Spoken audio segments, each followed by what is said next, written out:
Hello students, welcome to Power Tutorials. So today we are going to discuss the third part of our chapter 3, which is metals and non-metals of class 10 NCERT science textbook. So in the previous two parts I have explained what are metals, what are non-metals, and also explained what are the physical properties and few chemical properties as well. So if you are coming new to this video, I suggest you to check my part 1 and part 2 videos, which I will keep in the description.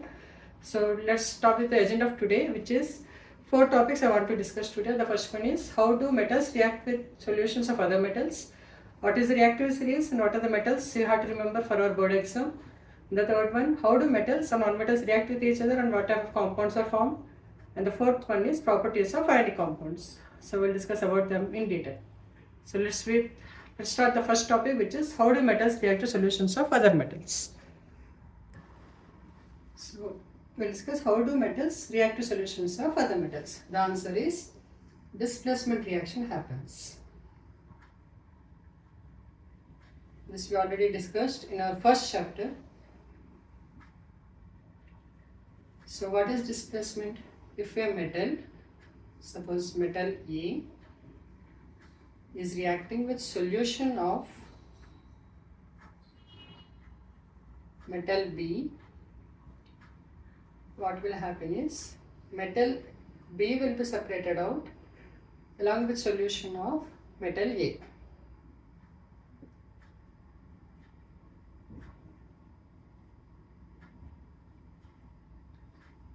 So this I already explained in the first part using some small example. For suppose we have one high reactive element. So this is, suppose we are getting to meet with the solution. So consider the solution as an analogous to core, and this solution is having a weaker element when compared to this element. So what will be the reaction output? So metal B will be separated out, that is a weak element, weak metal will be separated out. That solution now will be combining with strong metal. So this is analogous, only to remember, we can also consider it as a trick to remember, so that the strong element, that is the most reactive metal when compared to A and B, if they mix like high reactive metal with the solution of low reactive metal, the low reactive metal will be separated out and the high reactive metal will be combined with the solution. So let's see that with the help of example as well as the reaction details. So for this I am taking an example of copper sulphate, that is CaSO4, and iron as a metal. So how I am performing this experiment? First I am taking a beaker. With the help of, first I am keeping copper sulphate solution into it.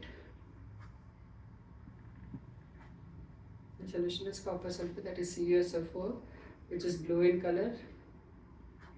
So into this, with the help of thread, I am inserting two nails which are made up of iron. And also take one as example, not a matter.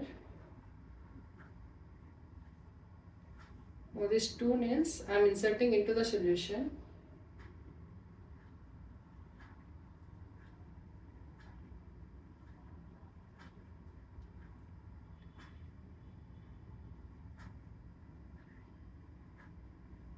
These are iron nails, beaker, and this is thread. So whenever you are performing like showing any experiment, make sure you are mentioning all the parts in detail, and it's always good practice if you keep all the parts to one side, either left side or right side. Okay, so what will happen if copper sulphate is mixing with iron? Iron is very reactive when compared to copper. So what will happen? The copper will be separated out and the ferrous will be mixing with sulphate to form as ferrous sulphate. The reaction, let me write it down. So iron is CuSO4 gives rise to FeSO4 and Cu. That is iron plus copper sulphate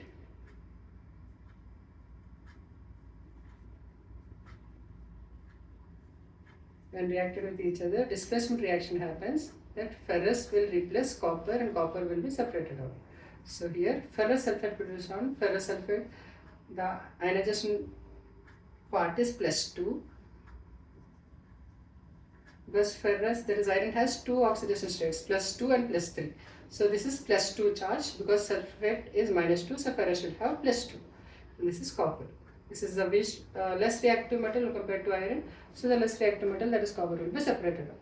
Same way, if any metal is reacting with another metal solution, then the whichever is highest reactive will displace the metal which is present in the sulfate, and the less reactive metal will be separated out. But this will not happen in terms of opposite case. Like if copper is reacting with ferrous sulfate, but copper is having less reactive properties when compared to iron, so it will not displace this sulfate, ferrous sulfate. The same way, so simply logic is the highest reactive metal, if combining with the lowest reactive solution, lowest reactive metal solution, then the lowest reactive metal will be separated out along with the solution of highest reactive metal. Okay, so to understand this reaction and to remember, we have the second topic which I am going to discuss. That is a reactivity series. That is which metal is having more reactivity properties when compared to other metals. So we have a list of metals we'll discuss now. So let's start the reactivity series, the second topic for today. So the reactivity series which you need to remember for a board exam is this one. So total we have 1, 2, 3, 4, 5, 6, 7, 8, 9, 10, 11, 12, 13. So we need to at least remember 13 metal reactivity series. So reactivity series goes downwards, that is the highest reactive is the potassium, that is most reactive. Whereas if you go down, the reactivity strength decreases. So gold is the least reactive, the less reactive compared to all the things. So as I mentioned, if you go down, reactivity, that is reactive strength, decreases. So we already know the name, so I'll just write fastly. The K is potassium, N is sodium, Ca is calcium, Mg magnesium, Al aluminium, Zn is zinc, Fe iron, Pb is lead, H is hydrogen. You might be wondering why hydrogen is coming in picture. Because hydrogen exhibits both the reactivities, that is metals as well as non-metals also. Cu is copper. So this I already explained previously that copper cannot react with HCl. Why? Because copper is having less reactivity property when compared to hydrogen. So it cannot displace the hydrogen. Whereas the other metals like sodium, potassium, all things can react with acids, that is HCl or H2SO4 or any other nitric acid also, because all the acids contain H plus in it, H plus ions in it, whereas copper cannot displace the hydrogen which is present in acids because copper reactivity is less than HCl, hydrogen. If it is above the hydrogen, then definitely it might have displaced, but as I mentioned clearly now, that copper is present below hydrogen. So this hydrogen, mercury, silver and gold cannot react with acids.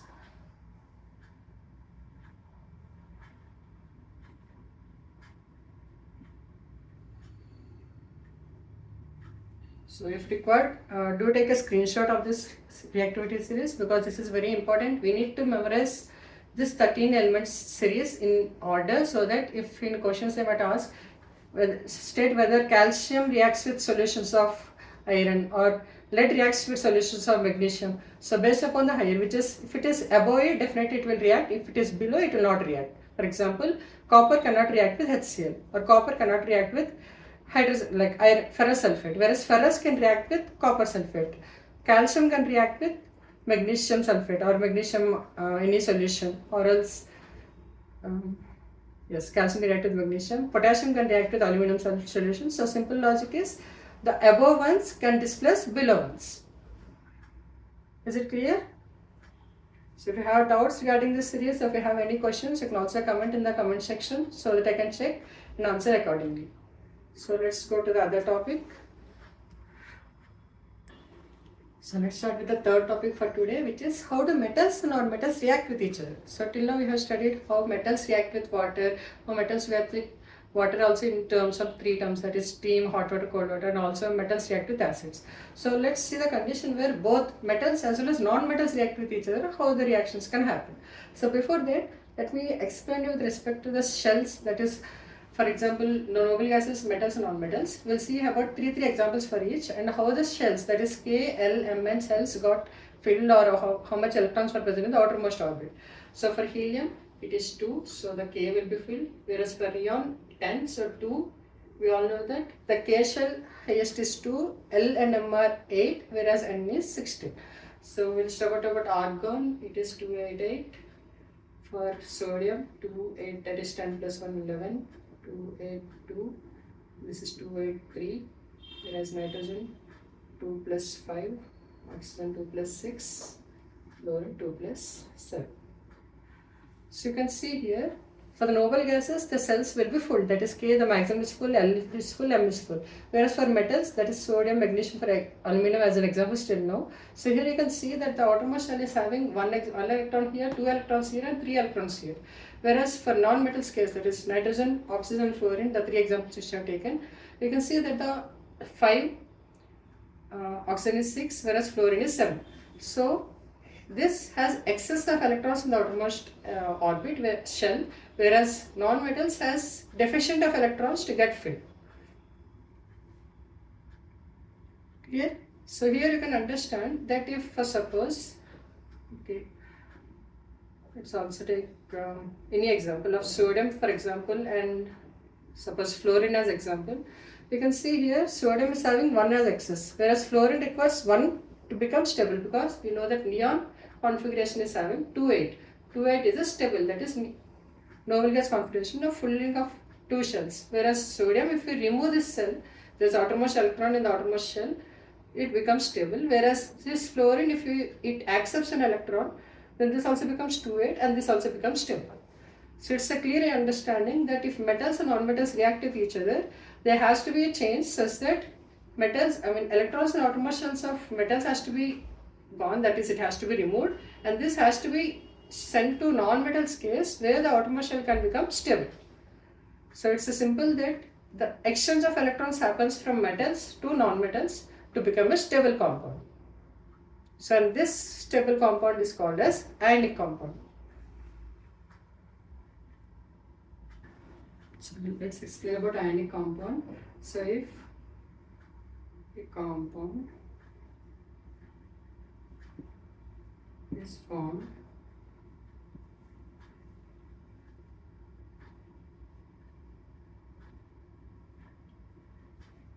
when a metal loses its electron to non-metal. This can be defined as a definition that you can also say that if exchange of electrons happens between metals and non-metals, then an ionic compound is formed. For example, let's see about NaCl. So as I mentioned, NaCl atomic number is 11, so it has 2, 8 and 1. Whereas chlorine, the atomic number is 17, correct? So it is 2, 8, that is 10, and this has 7. So this requires 1 electron to become stable, that is to form 2, 8, 8, whereas 2, 8 is also stable. So sodium, this has excess of 1 electron, and chlorine requires 1 electron to become stable. So simply if this electron, the sodium loses an electron and chlorine accepts this electron, then both become stable. So simply sodium is losing electrons, so it becomes Na plus, whereas chlorine is gaining electrons, so it becomes Na minus. So as per terminology, we have 2 ions, positive and negative. Positive ions are called as cations, whereas negative ions are called as anions. We all know that electron is negatively charged. So if chlorine is gaining an electron, then it is becoming negative. If sodium is losing electrons, so it is becoming positive. So if both are combined, it forms Na plus and Cl minus, and both together to form a new compound, which is NaCl. So ionic compound is formed when a metal loses its electron to the non-metal and non-metal accepts its electron, and both become stable in sense the sodium combines to form like two shells, that is K and M are full here, that is 2 and 8, whereas K, L, M are filled for NaCl, that is chlorine case. So both are attaining stability. So simply an exchange of electron happens from metals to non-metals to form a new compound is called as ionic compound. And this is also important. What is cation and what is anion? So positively charged element is called cation, whereas negatively charged element is called anion. So here, as we already know that if opposite charges if are combined, it will attract and they have a strong forces of attraction between them. Here you can see the sodium is positively charged ion, whereas chlorine is negatively charged ion. So simple that these two will get attracted to each other and it will form as a strong bond. Okay, let's see the example of MgCl.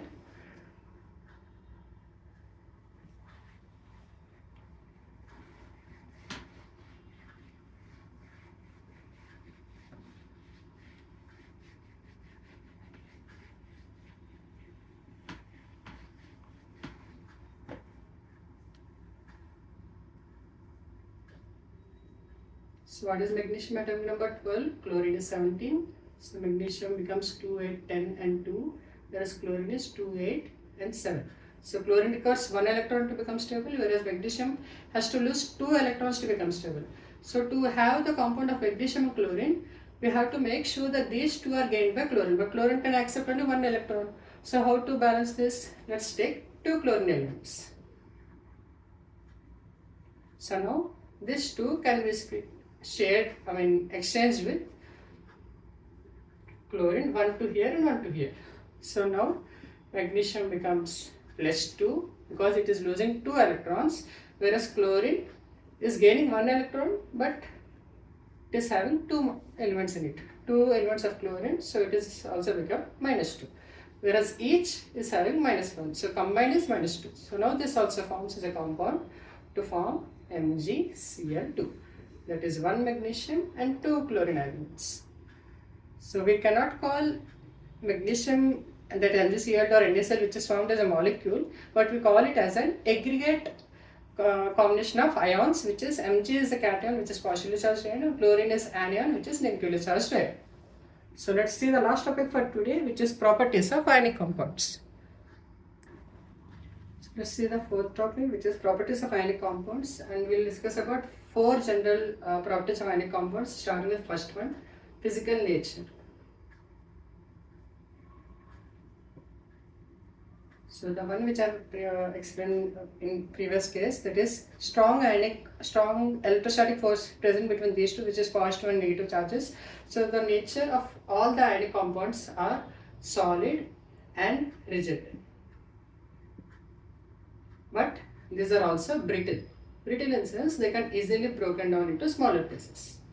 Simply you can consider similar to glass. For example, if it looks solid and very strong, but if it is broken, touched easily, or if it is fell down, what will happen? It will break easily and will disperse into powder or smallish particles. The same way, all the ionic compounds are solid and rigid in nature, whereas the other properties are also brittle. They can easily broken into smaller pieces easily.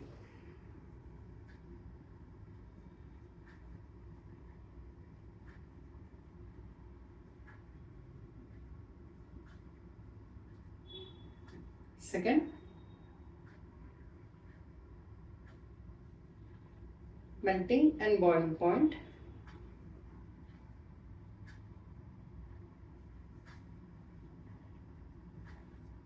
The melting and boiling points of ionic compounds is high.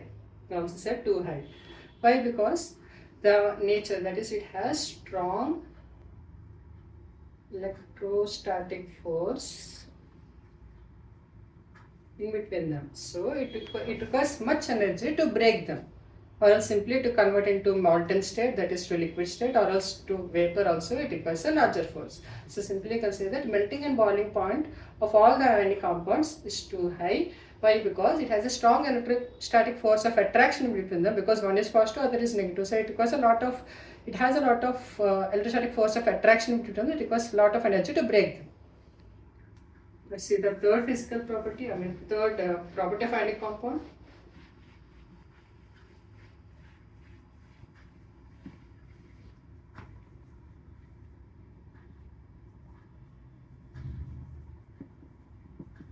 Solubility. So all the ionic compounds are soluble in water. So it's an indication that if any ionic compound, if it is kept in water, the bond will break and they will easily get soluble in water. Whereas the same ionic compounds are insoluble in few liquids like kerosene.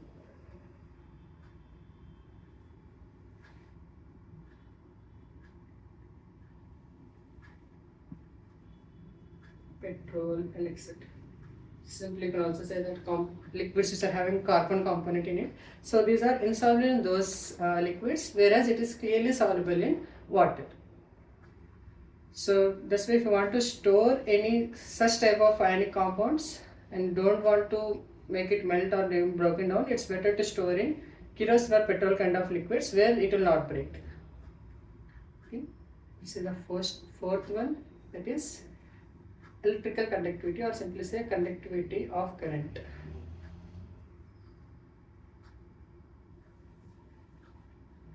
All the ionic compounds, if it in solid state,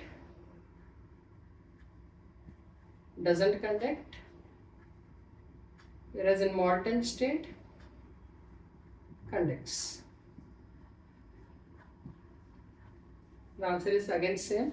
In solid state, the electrostatic force of attraction is much higher, so it will not allow the current to pass through it. Whereas in molten state, that is if it is somewhat mixed with water, because it only can soluble in water, it cannot be soluble in other liquids. So if it is mixed with water and down to a molten state, also if you keep on burning so that the liquid, the NaCl or any salt solution or any ionic compound, it will break into liquid. In that molten state, it conducts electricity, whereas in solid state, it doesn't conduct any electricity. And the answer is again same as mentioned, the force of attraction doesn't allow the current to pass through it. So these are the 4 general properties of ionic compounds, and these are very important for your at least 3 to 4 marks of question in your board exam. They'll simply ask, give an example of ionic compound and explain the properties of ionic compounds. Then you have to give an example of NaCl or MgCl, which I have discussed, and explain the 4 properties in this way. Okay. So in the next video, we'll try to cover the next topics, and mostly within 1 or 2 more videos, I'll try to wrap this chapter and we'll start with the 4th chapter of chemistry. Okay, so if you have any doubts with this video, kindly comment, and if you like this video, do like, so that it will lead to most people and more people can get benefited of this video. So let's meet with another video. Thank you. And also kindly check community post in my YouTube channel, where I am keeping questions on science as well as maths, so it will be better for your preparation of your exams. Thank you.